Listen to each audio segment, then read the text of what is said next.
Ya baik, Assalamualaikum warahmatullahi wabarakatuh. Selamat siang. Jadi perkenalkan kami dari kelompok transnasionalisme humaniter ingin mempresentasikan studi kasus kami.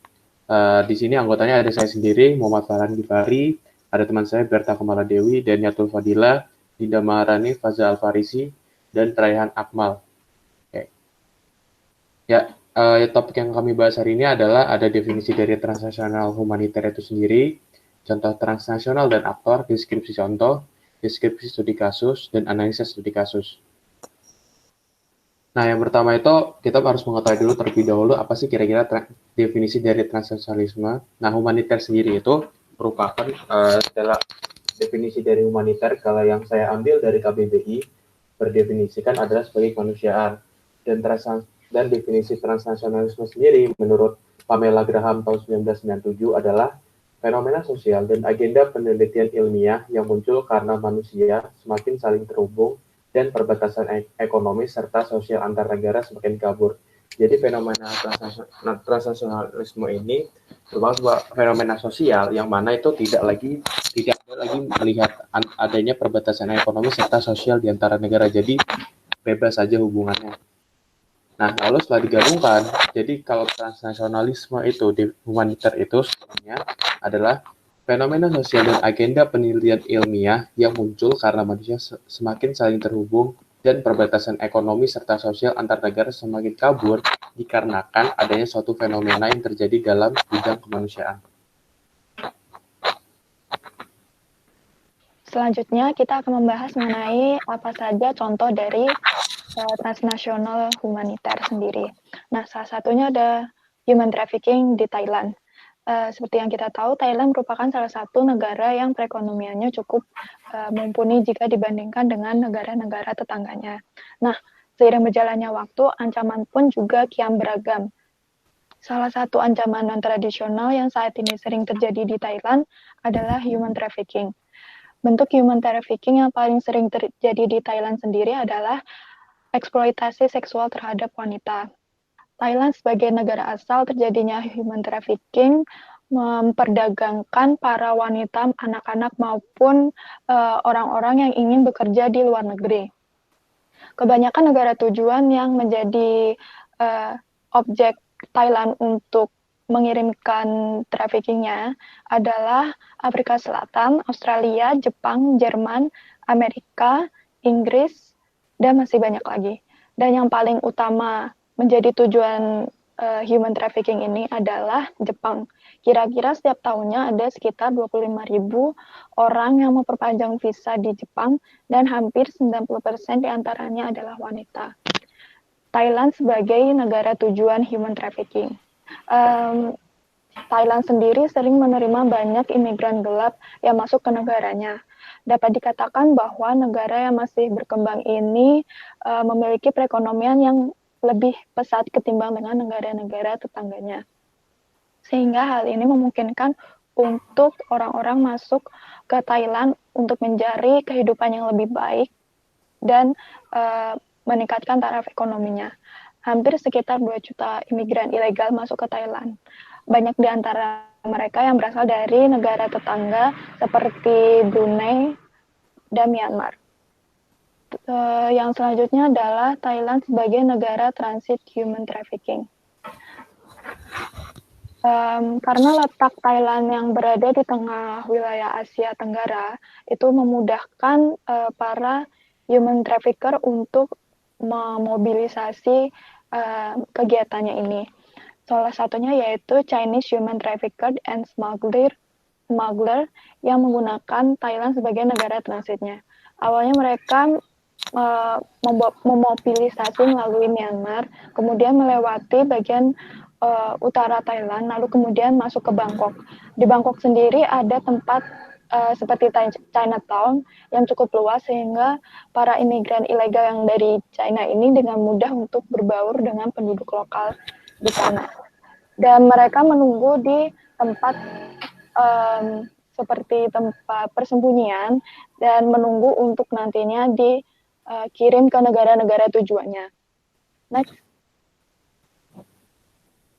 Nah, selanjutnya ada humanitarian aid for Japan earthquake in 2011.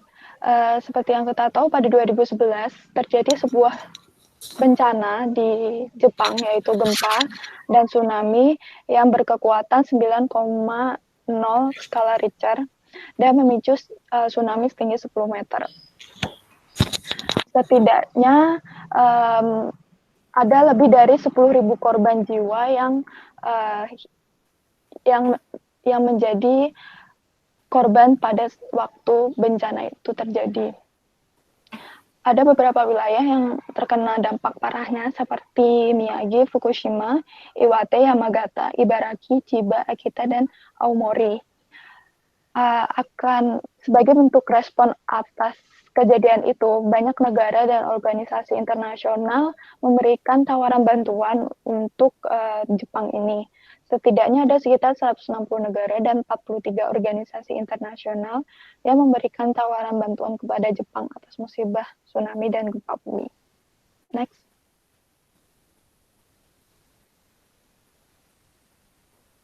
Ya, lalu ada kasus HIV/AIDS and drug use in Burma atau Myanmar.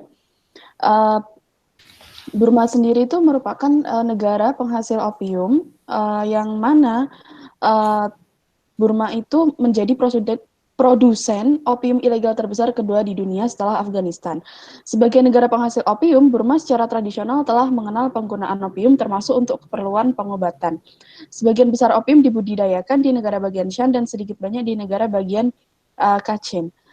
Bagi banyak komunitas etnik minoritas, opium adalah satu-satunya tanaman yang dapat hidup di daerah mereka, daerah yang miskin. Lalu dalam 2 dekade terakhir, jumlah pengguna narkoba di Burma itu telah tumbuh secara drastis, di mana penggunaan narkoba di negara ini telah berubah dari biasanya yang kayak merokok gitu, diubah menjadi disuntikan lewat heroin. Nah, hal ini sebagian besar karena heroin telah tersedia secara luas dan murni memiliki efek yang instan dan lebih mudah untuk dikonsumsi. Heroin saat ini merupakan obat dominan yang digunakan di negara bagian Kachin, negara bagian Shan Utara, dan di kota-kota besar. Dan opium itu sebagian besar digunakan di negara-negara Shan bagian timur, selatan, dan di negara bagian kaya. Krisis HIV/AIDS di Burma juga adalah salah satu ancaman kesehatan paling serius bagi penduduk dan juga menghadirkan risiko serius bagi negara-negara tetangga seperti Burma, Kamboja, dan Thailand yang merupakan negara-negara yang paling parah dilanda oleh epidemi HIV/AIDS di Asia Tenggara. Dan epidemi di Burma ini yang paling serius karena merupakan satu-satunya dari 3 negara di mana tingkat infeksi HIV/AIDS terus meningkat.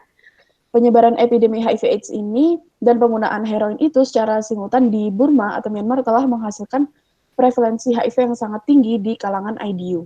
Tingkat infeksi HIV terus meningkat karena perilaku berisiko tinggi yang masih tersebar luas di tempat penyuntikan narkoba dan tidak hanya di kota-kota tetapi semakin meningkat di daerah pedesaan. Dan biasanya hanya ada satu set jarum dan sterilisasi alat suntik jarang terjadi. Pendorong utama lain dari epidemi HIV ini adalah praktik seks yang tidak aman, terutama dalam melakukan seks komersial. Tingkat infeksi HIV/AIDS di kalangan pekerja itu juga sangat tinggi. Data dari tahun 2000 menunjukkan peningkatan yang signifikan dalam tingkat infeksi di antara pekerja seks dari 26% di tahun 1999 hingga 38% di tahun 2000. Penelitian yang sama melaporkan bahwa sekitar 12% dari klien pria yang dirawat, baik di klinik umum untuk penyakit menular seksual adalah HIV positif. Dan UNAIDS melaporkan bahwa 27% dari pekerja seks yang dites pada tahun 2004 ditemukan positif HIV. Dan sebuah penelitian baru-baru ini untuk menilai prevalensi penggunaan narkoba di kalangan pekerja seks di negara bagian Kachin menemukan bahwa hampir 50% pekerja seks tersebut menggunakan beberapa jenis narkoba. LSM International dan United Nations Office on Drugs and Crimes atau UNODC telah memainkan peran penting dalam mengadvokasi pendekatan yang lebih manusiawi bagi pengguna narkoba di negara ini. Selama beberapa tahun terakhir, sejumlah LSM internasional telah menjalankan proyek untuk mengatasi HIV/AIDS di kalangan pengguna narkoba. Kegiatan yang terkait dengan penggunaan narkoba merupakan 50% dari anggaran UNODC Myanmar dan separuh lainnya sebagian besar dikhususkan untuk program pengembangan di daerah penghasil opium. Hal ini merupakan kemitraan terbesar mereka dengan LSM Internasional di sebelah KOWI, program payung LSM, dan lembaga PBB untuk membantu petani-petani dan keluarga mereka dalam memenuhi kebutuhan dasar mereka tanpa pendapatan yang diperoleh dari opium. Organisasi-organisasi ini telah membuat program intervensi yang disebut Penasun yang secara langsung menargetkan pekerja seks Penasun, termasuk pusat drop-in dari narkoba tersebut dan program pertukaran jarum tersebut dan pusat perawatan metadon. Lalu juga terlepas dari kegiatan yang terkait dengan penggunaan narkoba, ada juga klinik untuk infeksi menular seksual. Klinik-klinik ini menyediakan konseling dan tes sukarela yang mana hal ini akan membantu penyembuhan dari pasien-pasien yang terkena positif HIV/AIDS. Next. Lalu ada humanitarian aid for Palu earthquake pada tahun 2018. Di sini pada tahun 2018 terjadi gempa Palu yang mana terjadi pada tanggal 28 September 2018 pukul 6:02 waktu Indonesia Tengah dengan kekuatan magnitudo 7,4 skala Richter.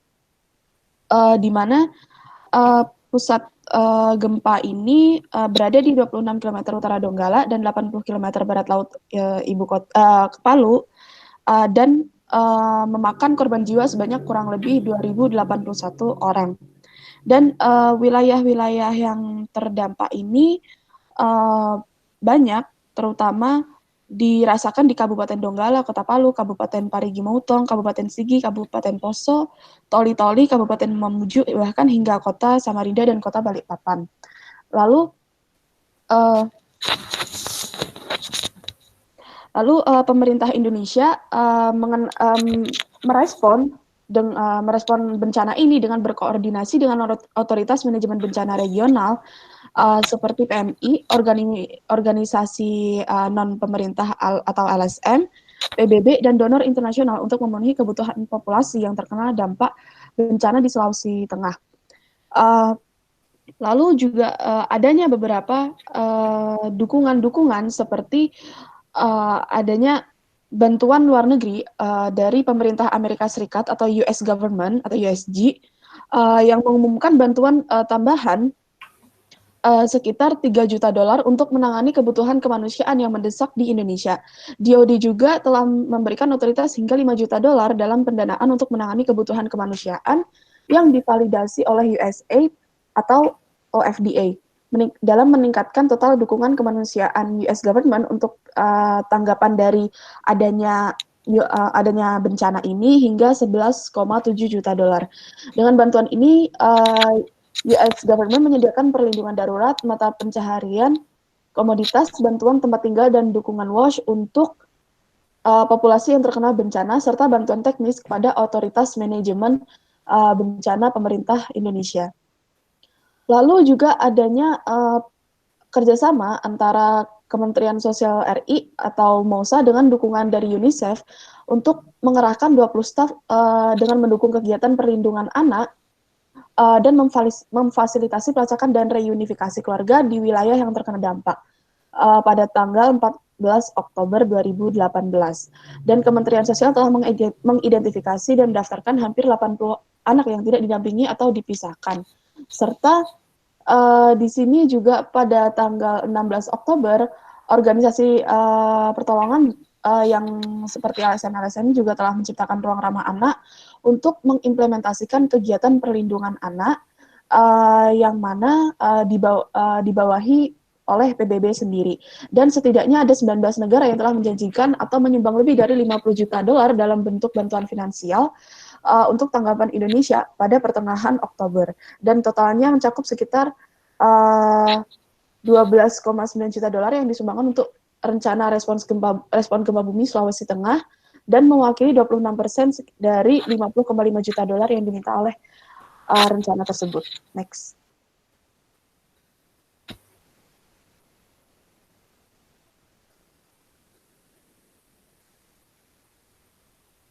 Selanjutnya masuk ke studi kasus, yaitu bantuan humaniter Denmark untuk aliansi HIV/AIDS internasional dalam menghentikan penyebaran virus HIV/AIDS.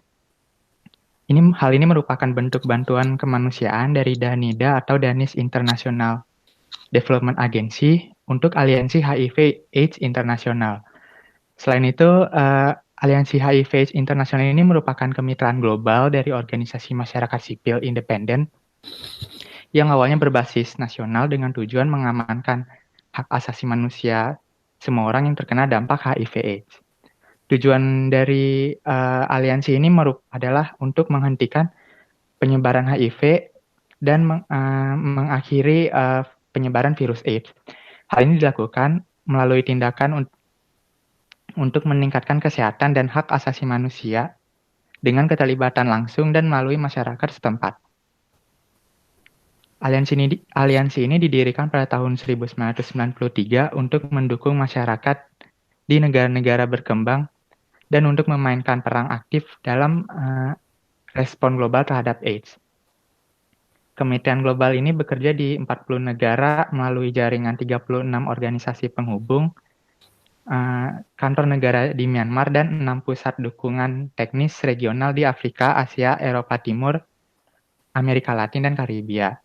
Selain itu juga terdapat sekretariat internasional yang berbasis di Brighton, Inggris, yang menghubungkan organisasi penghubung dan pusat dukungan teknis.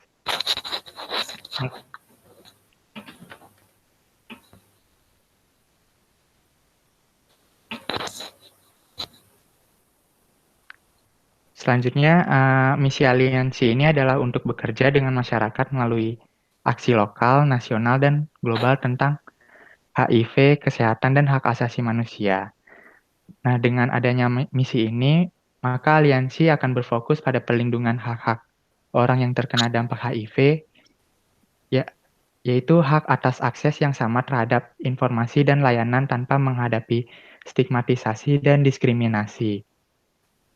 Selain itu, aliansi ini juga berfokus pada kebutuhan perempuan di Afrika Sub-Sahara. Wanita dan perempuan muda secara tidak proporsional sangat terpukul oleh adanya epidemi HIV karena faktor budaya, biologis, dan sosial. Contohnya seperti perkawinan dini, kekerasan seksual, yang membuat mereka rentan dan berisiko tinggi terhadap penularan HIV/AIDS. Selain itu, aliansi ini juga berkontribusi pada pemenuhan strategi Denmark dalam mempromosikan hak dan kesehatan seksual dan reproduktif. Selama beberapa tahun terakhir, aliansi telah meningkatkan upaya mengintegrasikan HIV dan kesehatan seksual dan hak-hak reproduksi, TBC, dan lain-lain, dan menghubungkan penyediaan perawatan masyarakat sipil dan sistem perawatan kesehatan nasional. Next. Ya, selanjutnya adalah faktor pendukung atau pendorong bantuan Denmark untuk aliansi HIV/AIDS internasional. Nah, saya di sini mengambil perspektif dari Thomas Ries. Thomas Ries adalah ilmuwan hubungan internasional yang berasal dari Jerman. Saat ini ia menjabat sebagai dosen hubungan internasional, kebijakan luar negeri, dan kebijakan keamanan di Institut Otto Suhr di Universitas Berlin. Selain itu, ia juga memimpin program S3 di Hertie School of Governance di Berlin. Nah, beliau percaya bahwa menyatakan bahwa sistem politik yang terbuka, demokratis, majemuk, dan terdesentralisasi dapat menjadi faktor pendorong untuk merespon gagasan advokasi transnasional. Nah, atas dasar itu kita melihat Denmark, ketika kita melihat Denmark, kita dapat melihat bahwa Denmark menganut monarki konstitusional dan sistem pemerintahan parlementer. Denmark memiliki satu pemerintahan pusat dan 98 munisipalitas sebagai pemerintahan daerah. Denmark yang menganut konsep ekonomi kapitalis pasar campuran sekaligus kesejahteraan sosial. Dari tahun 2006 sampai 2008, survei menyatakan bahwa Denmark adalah tempat paling menyenangkan di dunia, dipandang dari standar kesehatan, kesejahteraan, dan pendidikan. Next. Denmark ialah monarki konstitusional dengan pengadopsian konstitusi baru. Kekuasaan eksekutif yang dilaksanakan oleh raja atau ratu dilaksanakan melalui kabinet menteri dengan perdana menteri yang memperlakukan prinsip primus inter pares. Kekuasaan legislatif diberikan kepada monarki dan parlemen dan parlemen Denmark dikenal sebagai Folketing yang terdiri atas tak lebih dari 179 anggota. Kekuasaan yudisial berada di tangan pengadilan. Pemilu parlemen harus setidaknya diadakan tiap 4 tahun sekali. Lalu Denmark mempraktikkan hak pilih universal dalam seluruh masalah dan wanita dianggap setara dengan laki-laki menurut hukum. Nah, kita dapat melihat dengan fakta-fakta tersebut bahwa meskipun Denmark memiliki sistem monarki konstitusional, tapi Denmark merupakan salah satu negara yang cukup berhasil dalam demokrasi. Lalu juga Denmark dinobatkan sebagai negara yang paling sejahtera, salah satu negara yang paling sejahtera di dunia dengan ukuran yaitu tadi kesehatan, lalu pendidikan, dan juga ukuran yang lainnya. Dan di sini kita bisa menyoroti di bagian kesehatan, dan itu juga dibuktikan dengan adanya kebijakan memberikan bantuan kepada organisasi internasional terkait dengan HIV/AIDS. Next. Iya, selanjutnya saya akan menjelaskan tentang analisa kasus. Studi kasus kali ini adalah termasuk aktor transnasional, di mana fokusnya untuk menghapus penyebaran HIV/AIDS, mengamankan HAM yang terkena HIV/AIDS, dan menghilangkan stigma dan diskriminasi dengan cara meminta bantuan masyarakat melalui aksi lokal secara dini tentang adanya HIV/AIDS. Analisa kali ini akan menggunakan teori institutional quality. Next.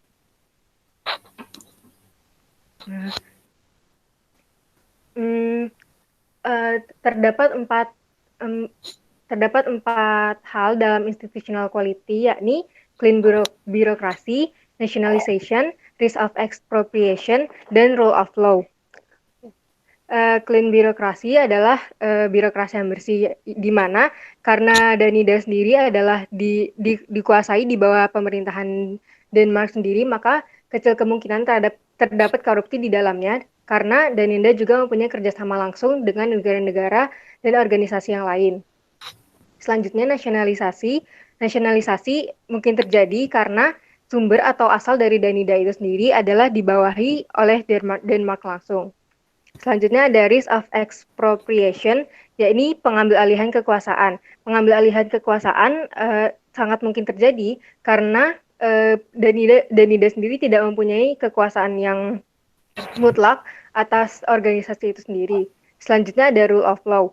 Danida berkontribusi pada beberapa pemenuhan strategi Denmark, contohnya sebagaimana diatur dalam Hak Atas a Better Life, strategi untuk kerjasama pembangunan Denmark tahun 2012, bahwa Denmark akan berada di garis depan upaya internasional untuk menangani HIV dan untuk mempromosikan kesehatan dan hak seksual dan reproduksi. Danida sendiri didasarkan pada prinsip bahwa masyarakat dan negara harus berpartisipasi penuh dalam keputusan yang mempengaruhi kesehatan mereka dan dapat mengklaim dan menggunakan hak asasi mereka. Masyarakat yang rentan, terpinggirkan, dan tersisih secara sosial akan didukung oleh Danida untuk berpartisipasi dalam pengambilan keputusan dan untuk mengambil tindakan melawan hukum, stigma, diskriminasi, dan ketidaksetaraan vital.